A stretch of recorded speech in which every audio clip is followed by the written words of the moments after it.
சூரை கூட்டு தான் இன்றைக்கி பண்ண போகிறோம். இது ரொம்ப சுவையாக இருக்கும். ரசம் சோறு இந்த கூட்டு சாப்பிட்றதுக்கு அவ்வளோ அருமையாக இருக்கும். வாங்க இது எப்படி செய்யலான்னு உங்களுக்கு சொல்லித்தரேன்.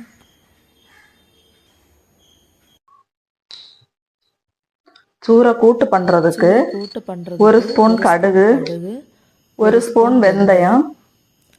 வெந்தயம் கடுகும் கொஞ்சம் வதங்கி வரட்டும். கொஞ்சம் கடுகு பொரிஞ்சதுக்கப்புறம் நம்ம ஒரு அரை ஸ்பூன் பெருஞ்சீரகம், ஒரு ஸ்பூன் நல்ல மிளகு, கொஞ்சம் கருவேப்பிலையும் சேர்த்து அதையும் கொஞ்சம் வதக்கிக்கலாம்.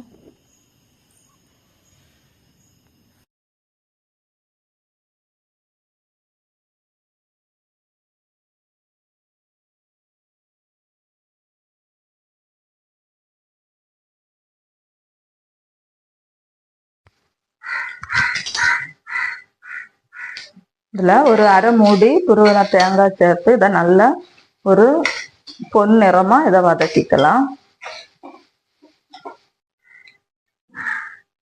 இதில் ஒரு 10 சின்ன வெங்காயம் சேர்த்துக்கலாம். இதில் ஒரு 2 ஸ்பூன் மிளகாத்தூள் ஆட் பண்ணிக்கிறேன். ஒரு 1/4 டீஸ்பூன் மஞ்சள்தூள், ஒரு 2 ஸ்பூன் தனியாத்தூள். மசாலா வறுக்கும் போது எப்பவுமே மீடியம் ஃப்ளேம்ல வச்சு வறுத்து எடுத்துக்கோங்க. மசாலாவை நம்ம மிக்சி ஜார்ல சேர்த்து இதை ஃபைன் பேஸ்டா அரைச்சு எடுத்துக்கலாம்.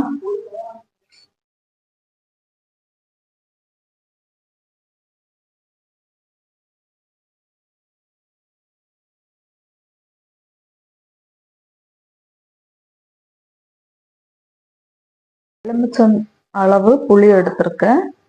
இதை நல்ல தண்ணியில ஒரு நிமிஷம் இதை ஊற வைக்கலாம்.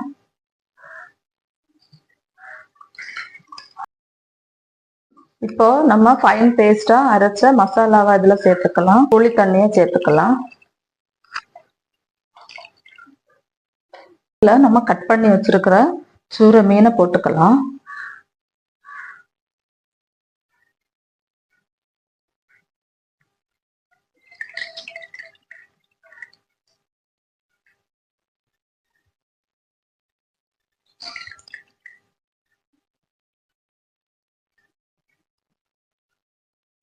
இதுல ஒரு பெரிய வெங்காயம் கட் பண்ணி வச்சிருக்கேன். இது இதுல சேர்த்துக்கலாம்.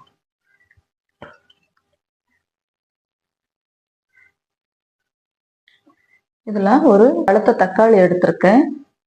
2 பச்சை மிளகாய் கட் பண்ணி வச்சிருக்கேன். இதை சேர்த்துக்கலாம்.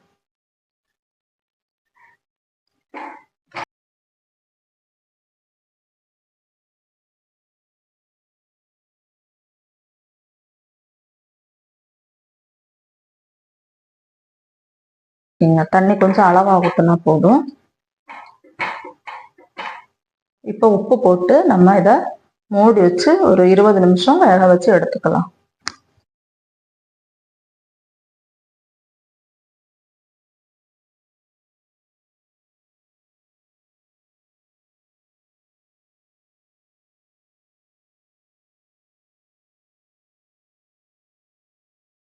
நம்ம 2 மினிட்ஸுக்கு ஒரு தடவை கொஞ்சம் கிளறி விடலாம். இருந்தா அடி பிடிக்கிறதுக்கு வாய்ப்பு இருக்கு. ஏன்னா நம்ம தண்ணி கம்மியாக தானே சேர்த்துருக்கோம். அதனால 2 மினிட்ஸ் ஒரு வாட்டி நம்ம லைட்டா கிளறி விட்டா போதும். ரொம்ப அழுத்தி கிளறி விட்டீங்கன்னா மீன் பொடிஞ்சிருச்சு. ஒரு மீன் பொடியறதுக்கு வாய்ப்பு இல்லை. இருந்தாலும் நீங்க கொஞ்சம் லேசா அப்படி கிளறி விட்டா போதும்.